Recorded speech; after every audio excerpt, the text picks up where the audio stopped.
Minecraft Legacy Edition is one of the most iconic versions of Minecraft ever created. Today I'm going to be surviving 100 days in Minecraft Xbox One Edition. You might be sitting there thinking, why Xbox One Edition? This version was actually left by Mojang at 1.12, which was the World of Colour update. This is actually behind the Xbox 360 because that got the update Aquatic. So that's why I'm playing on the Xbox One. Plus, it's probably less likely to explode than my Xbox 360. With that said, let's play 100 days in Minecraft Xbox One Edition. The first thing I did as I loaded into my new world was change my skin. As you can tell, I picked a very well dressed man. Next, I started exploring the world in search of a perfect place to build my base. While searching for this base, I did what every Minecraft player has to do, and I punched down a few trees. I even found some pumpkins, which I think is quite lucky. After getting some wood, I made a wooden pickaxe and I started mining for some cobblestone. I also remembered how weird the old terrain generation is. I mean, look at that. I even found a mushroom island on my way, but I wasn't really that interested. After a couple of minutes of travelling, I found an island where I decided to build my base. With nighttime soon approaching, I decided to murder a couple of sheep to get some wool. I kept seeing stray dogs and I really wanted to get a few bones so I could tame them. I roughly decided where I wanted my base to be, so I placed down my crafting table and made a furnace. I also made myself some stone tools. Now that I knew where I wanted my base, I cut down a few trees to get some supplies. I also remembered to turn up my gamma setting because this gives you a proper Legacy Edition experience. Before nighttime, I quickly dashed into a cave because I saw some iron down there. I didn't have enough wool for a bed because I'd only gathered 2 pieces, so I had to light up the area and started building an outline for my house. I went to go and grab the final piece of wool I needed for my bed, but a skeleton rudely interrupted that and started shooting at me. He quickly learned that he'd made a mistake. So I went back to my house, if you can even call it that, because it's literally just an outline, and I built a bed. So I went to sleep and that was day 1 over with. After mining more cobblestone, I added to the base layer of my house. To be honest, most of the next few days were literally just spent building my house. I did some other stuff like flattening out the area near my house. I also smelted the iron that I'd gathered. On the second night, I had another fight with a skeleton, which I won. I also killed my first creeper of the video, which was fun. After that, I just kept adding to my house. I basically decided where I wanted all my windows and doors. I had another fight with a skeleton, but this time it actually dropped a bone.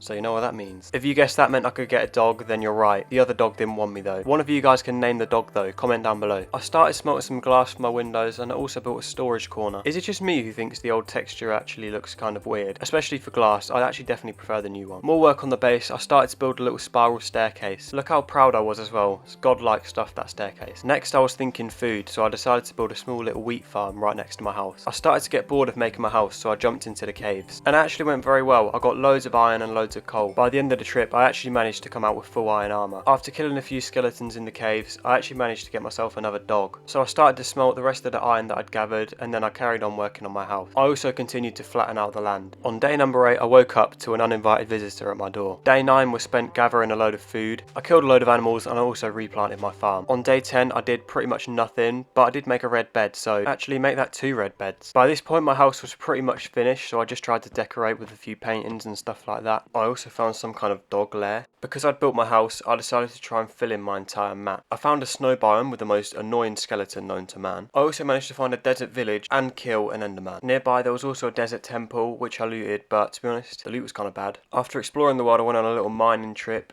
and you will never guess what I found. I found diamonds. Not just 1 diamond, 8 of them in one go.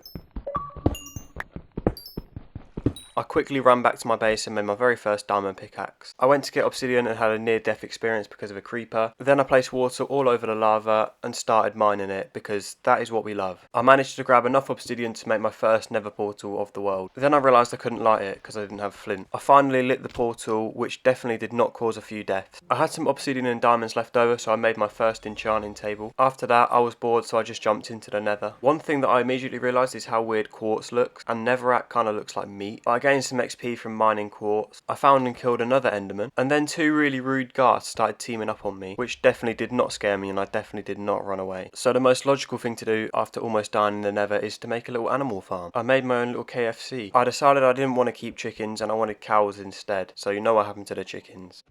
On day 21, I decided to go mining again, and there used to be a myth on Minecraft Legacy. In classic worlds, strongholds used to spawn under villages. Following this advice, I decided to dig down near the village. After probably 15 minutes of searching around caves, I actually found a stronghold. I also found more diamonds. I also found a free ender pearl. From the library, I stole loads of books from my enchanting room, and I also found a few enchanted books. Then I found the room that really matters, which is obviously the portal room. So from here, I dug up and I made a massive pole to signify where it is. I got home on day 25 and I started to build my my enchanting area. After this I went back to the nether, died, and then I had to go back to get my stuff. I got home and one of my dogs very sadly died. I went on a massive mining trip and I got a lot of stuff. Because of my mining and nether trip, I was able to get enough blaze powder and ender pearls to make 8 ender eyes. I'd already got myself a diamond chestplate and some diamond leggings. It was time to start preparing to kill the dragon. I needed to get arrows, so I desperately needed flint. To get more supplies, I went mining again, and I think you know what's about to happen. Luckily, I had leftover supplies at my base. Because I'd kept spare supplies, I could make myself a diamond sword and a diamond pickaxe, and it didn't take me long to find more diamonds. To be honest, I was kind of annoyed after dying in lava, so I just kept mining for about 3 more days. I returned home and I found 2 endermen near my base, and you know I scrapped them. For the next few days, I basically just fought mobs and mined coal because I desperately need XP. I also managed to grab the final ender pearl that I needed. I enchanted my tools and armour and I was ready to go. I made my way to the stronghold, I put in the final ender pearl and I jumped into the end. I started taking out the regeneration towers. I actually don't know what these are called still. When taking one of the towers out, I didn't realise how far it pinged me back and I actually died. I respawned at my base and rushed back as quick as I could. I got back to the end and picked my stuff up. I took out the final regeneration turret. Then I started fighting the dragon, and to be honest this bit was pretty easy. I got the dragon pretty much one shot before he flew off. Then I hit him with one more arrow which finally did him in, and I got all of that experience. I took the dragon egg as a souvenir and I also got the achievement. I put the dragon's egg on display in my room. Then I decided why not enchant my stuff while I've got the XP. Day 37, I don't think I actually have to say what I'm doing. On day 40 I started to make a storage room which I apparently did not light up enough. Day 41 I built a cute little farm right next to my house. On day 42 I built an iron golem to protect my base, but to be honest it didn't end very well. Day 43 and 44 were spent building a minecart track which led to my end portal. I actually forgot how slow minecarts are in modern Minecraft. They are so quick on this version, look at this. Day 45 to around day 50 was spent in the end. Obviously I wanted to mainly get the elytra, but I was also looking for extra loot. The end in this version isn't very big, so it didn't take very long to find quite a lot of stuff. I managed to find the end ship pretty quickly. I ender pearled onto it, killed the shulker, and I got the elytra. I also found a shovel with mending, and I didn't know that enchantment was actually in the game. On around day 50 I got back to the overworld and I started trying out my elytra. I forgot that these run out so fast and I nearly wore it out. Just to interrupt the video, over 99% of you aren't subscribed, so if you're enjoying the video make sure to change that. I realised that if I played with my elytra for too long it'd break, so I decided to flatten off some of the desert. I knew that I wanted to try and build something cool, but at this point I wasn't sure what it was. I finished building my minecart track. I placed down a crafting table and a chest so that I could keep some spare minecarts as well. And then I basically started thinking about building a little second home. So I built one. It wasn't the best house in the world, but a house is a house. And because I had to level off the area, I got an absolute ton of sand. It became night and I thought, why not try and get some music discs? I did actually get one, but it wasn't the one I wanted. I wanted to get Chirp because that's my favourite one. The next day I started to put a floor down in the house. After I'd done the floor, I spent a long time flattening off the land. And when I say a long time, I mean a long time. Seriously, I'm questioning my life decisions. To be fair, I think it was worth it. This is the view after I'd flattened it. After that, I built a little pond in my house. I then decided to build a little dog house because I kind of felt bad for my dogs. They had nowhere to really live. Not gonna lie, it's probably the most ugly building I've built so far. I quickly slapped a roof on it and then it was pretty much done. It didn't take very long at all, to be honest. I also had to go through the very painful process of trying to get a dog through a door because for some reason they just stand there. I also spent time on my farm just gathering some food. I realised I hadn't been to Nether for quite a while, so I jumped back in. Why is this Nether so scary? As soon as I got in I was getting attacked from everything, especially the ghasts on this version. I hate them. Like, genuinely their range is ridiculous. I actually ended up spending quite a lot of time in the Nether. I gathered quite a bit of quartz, killed a few wither skeletons because I was trying to get some wither skulls, but not gonna lie, I gave up. Honestly, tell me why they never drop. I returned to my base and I used a bit of the glowstone I gathered to light up my pool. The next day I built a 100 days sign and I lit it up with my torches. To be honest, it's not very big, but it says 100, so that's what matters. I decided that I wanted some more cows, so I made some baby. That sounds a bit weird actually. The cows made some babies. Then I made a big ladder down to a mine because, to be honest, by this point I didn't really know what to do. There was no point starting a big project because I've only got like 10 days left. So I went mining after this and I found loads of coal. For some reason coal was just everywhere. I think I must have found about 6 stacks in one go, but I found the main thing I was looking for: